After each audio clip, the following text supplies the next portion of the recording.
So culturally, so as a community, as a B1 family, Black people, I call it the Hotep community, but whatever. Us is right. We need to prioritize family. We need to shift how we've been taught. We need to understand why we were taught those things, ah, Dr. Sabrina, I want to say times are different. Like we don't have to tell our daughters to be independent, but they're not necessarily different. So how can we shift this? How can we, what do we do to say black men you need black women you need black men? What do we do to talk to our how do we talk to our sons and be like, hey, it's important that you grow up and that you find a wife and that you build as a two-person and as a two-person household, because that's a team and there's more wealth in that. How do we rear our daughters to say, hey, it is important that you have, a good mind, that you have a good character about yourself, but that you make room so that you can have a husband, so that you guys can come together? What does that look like? Is that something that we can do? Absolutely. I think it's something to do. And it starts with conversations like the ones that we're having right now. It begins with a conversation. Now, what I heard Aisha say, I don't know about everybody else, is in her culture, certain things are taught.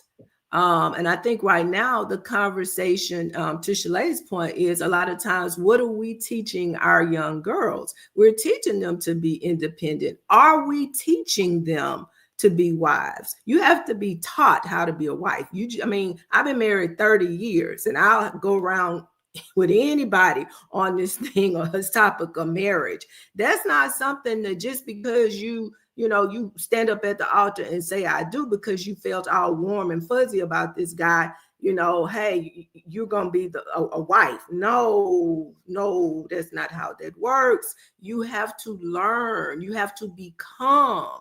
And those are conversations, and quite honestly, even though I was reared around people who were married, I had examples, I saw those things.